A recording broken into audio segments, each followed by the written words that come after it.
Hello, dear students. So, sorry for the long gap. So, I'll be discussing about the chromosome, the structure of the chromosomes, and organization of the chromosome. So, which is partially a part of the syllabus of biochemical genetics, as well as it's also part of the syllabus of the molecular biology, that is the 401. So, here chromosome, as all of you know, it is an condensed structure which is made up of DNA and the proteins. So the chromosome, actually it got the name chromosome because of Waldeyer, who coined the term chromosome because he found there are some colored bodies after staining, and so that's why he called as chromosomes. So further, this particular study of chromosome was done by um, Baden and Bowery, who talked about the number of chromosomes, and he told like, so they are constant, and in means, for example, if you take any cell in any organisms, so the number of the chromosomes in each of these particular cells are constant. Then Sutton and Bowery, they suggested chromosomes are physical structures and act as a messengers of heredity. And then now if you come to the eukaryotic chromosome, we have both chromosomes of prokaryotes or bacteria. We call it as the genome of bacteria or prokaryotes. It's actually a single standard DNA molecule, so which is large covalently closed circular DNA molecule, and it is actually also called as the bacterial chromosome. The organization and all is little different, and but complexity is not so high as like that of eukaryotic chromosome. So in eukaryotic chromosomes, the species contains one or more sets of chromosomes. So one set, then we call it as haploid. If it is two sets, then we call it as diploid. So chromosome consisting of several different linear means each cell will have several different linear chromosomes, and the total amount of DNA in eukaryotic species, so it is greater than in case of bacteria. So DNA with the protein complex which is there in the chromosome together, we call it as nucleoprotein. The size as well, genome, it is very high, and the variation is there with respect to the complexity of this particular chromosome, and that size is not exactly because of extra genes in the organisms, it's all because of repetitive DNA which doesn't code for any protein. You can see there are variation in the size of the chromosomes or the DNA in all these different organisms, and the complexity wise also it varies with the species. So in case of eukaryotic chromosome, generally we come across with three different DNA sequences, or it has majorly the different parts like origin of replication, then that is ORF, or it is also called as autonomic replicative sequence, ARFs, centromeres, telomeres. This is a typical structure of chromosome, having a Q arm and P arm, the long one and the short one. So these are the different regions which we find within a particular chromosome. The central constricted regions is called the centromere, and it will have the kinetochore proteins which will help in the separation of chromosomes during the division of cells. So telomeric region is the one which is going to be there at the terminal side, and it is have a repetitive sequence of nucleotides, and this is the structures. So if you come to the complexity of the chromosome, see that how this complex is the chromosome. So before the mitosis, what we find is these particular chromosomes are going to exist as chromatin network. That is, they are not going to be condensed, they are going to be diffused within the nucleus. Whereas once the cell division is initiated, then the chromosome means the chromatins becomes condensed into a chromosome. Even though it is going to be existing in the form of chromatin, but still the complexity wise or the organization wise, they are much more complex.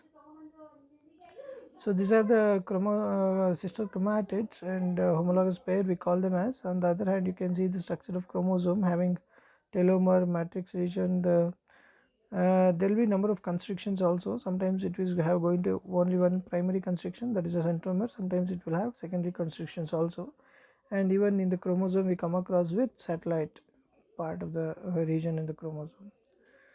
The human chromosome, the shortest one, is having 4.6 into 10 power into 10 power 7. Sorry, it's not 1 or 7. It's 10 power 7 base pairs in a particular DNA, and equivalent to approximately about 14,000 micrometers. So, and it is the most condensed state during the mitosis, and even at a condensed state, it will have a size of about 2 micrometer long, and the packaging ratio what we get in this particular case is 7,000, because 14,000 micrometer divided by 2 will give you 7,000. So this particular condensation is going to happen through a specific way of stepwise packaging of DNA molecule, that's called hierarchies of chromosomal organization. So before getting into organization of chromosome, we just see the structure of chromosome. Typically, a chromosome is made up of two chromatids, a centromere, a secondary constrictions. Sister chromatids, typically what we discuss about the chromosome structure, it's nothing but metaphase chromosome during the division of cells. So which will have the two chromatids, the sister chromatids we call it as, they're attached at the central region called as centromere, and two chromatids of the one homologous chromosome, one homologous chromosome with respect to those of the other no homolog, that are called non sister chromatids. The centromere, it is a region where two sister chromatids are connected to each other. It's also called as primary constriction. It will get darkly stained when chromosome is going to get stained with. And in humans, the chromosome, the centromere consisting of 1 to 10 million base pairs. The first part of the chromosome to be seen moving towards the opposite poles during the anaphase is this centromere region.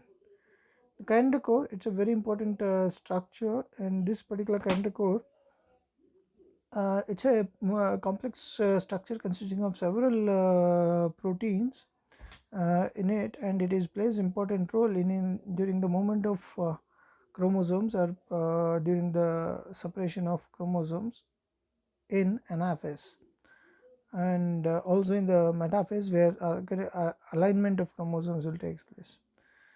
And it will have DNA sequence within this particular region is called as cnDNA, that is centromeric DNA molecule with about 120 base pairs, and subdomains are going to be there having CDE1, CDE2, 3 like that, and a complex of 3 proteins called as CBF3, they binds to a normal CDE3 region, but it cannot bind to a CD3 region with a point mutation. So then the separation of the spindle fibers, they specifically interact with these kinetic proteins and will get separated. There are more than 70 proteins we find in this particular kinetic regions.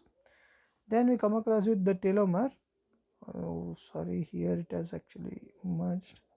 Okay, so then we come across with telomere. It's derived by the Greek noun telos, that is end, and mers means part. So telomeric region is a repetitive sequence of nucleotides are present within the telomeric region, and this particular repetitive sequence is going to act as a protection, because it protects the ends of the chromosome from getting deteriorated or from getting fused with neighboring chromosomes.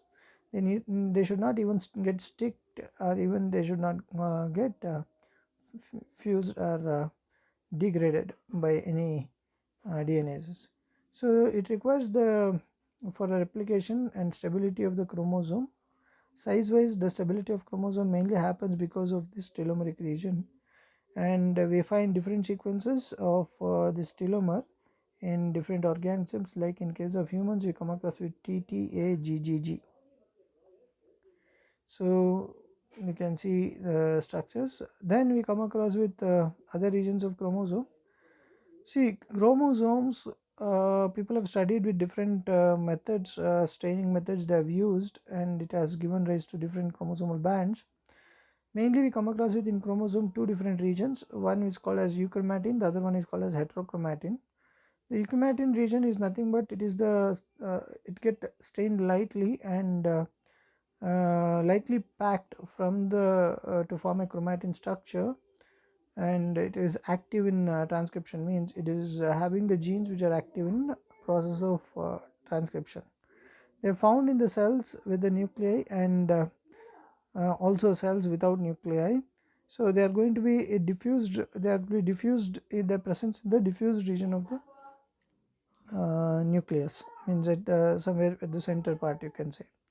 Heterochromatin, these are the darkly stained and tightly coiled structures, and there is a constitutive and as well as facultative. Constitutive means it is fixed and it is irreversible, means this particular part of heterochromatin structure will never get involved in coding of proteins, because it's going to be very tightly connected, and which we see it will never reverse into euchromatic region, and we see in case of 9, 1 and 16 and Y chromosome, they contains this kind of constitutive heterochromatin region.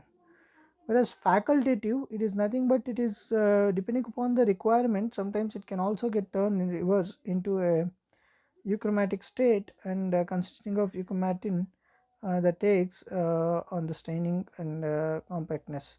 So this particular part of the heterochromatin structures are seen in case of inactive X chromosome is having this facultative heterochromatins. Now if you come to the chromosomes types, people classify them as autosomes, allosomes. It's one kind of classification where autosomes are nothing but they are the chromosomes that are not directly concerned about the reproduction or sex determination. They mainly housekeeping molecules, and it was coined by Montgomery, and they are present identical in both sexes in case of humans. And in case of allosomes, they are also called as heterosomes. They are directly associated with the reproduction, and they differ from autosomes in size and as well as behavior, form, all these things. They are determines the sex. So usually there will be single pair of allosomes in case of mammals, X and Y chromosomes. In bugs like Heteroptera and like locust, the female has two X chromosomes while the male has one X chromosome, and Y chromosome is absent in these species. So these are the chromosomes, I can say allosomes are the chromosomes which determine the sex of the individuals. Then if we come to the other way of classification of chromosomes based on the centromere, people call it as metacentric, submetacentric, acrocentric, telocentric, like that. Meta means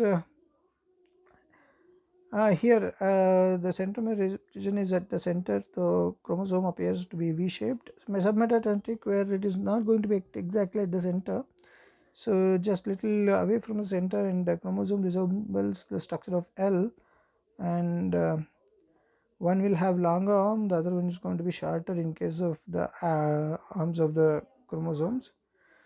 Acrocentric, here the chromosome is going to be present, the centromere is going to be present almost at the end.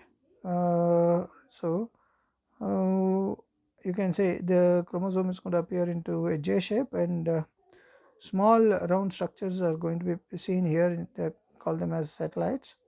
Then telocentric, they are also called as monarchical type. So centromere at the end of the chromosome it will be, and it is not seen in case of humans generally.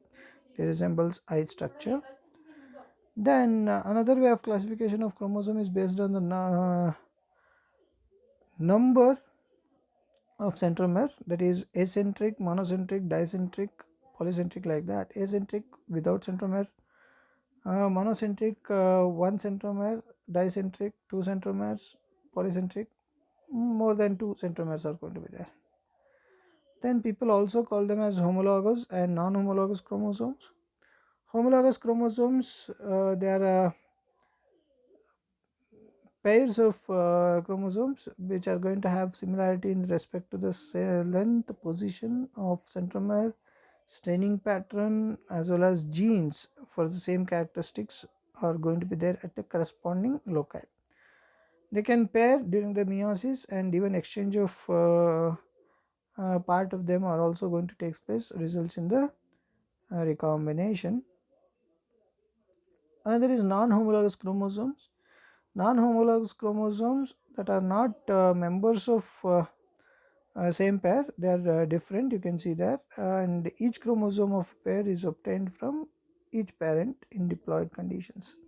So they contain the gene pool of the organism. They don't have any kind of genes in that specific loci, means in the, at the sound loci.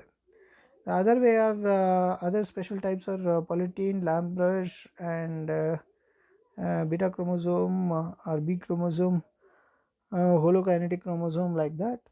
So this is all about just an idea about the chromosomes.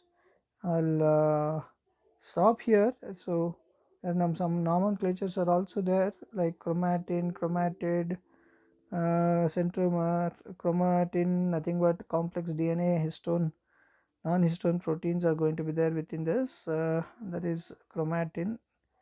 Chromatids, they are nothing but two copies of replicated chromosomes joined at the center by the centromere. Okay, so I'll stop here. So next class onwards, I'll next slides I'll send it regarding the how that particular chromosome is going to be organized, and how DNA is going to get packed, and what is the importance of packing. All these things we'll discuss.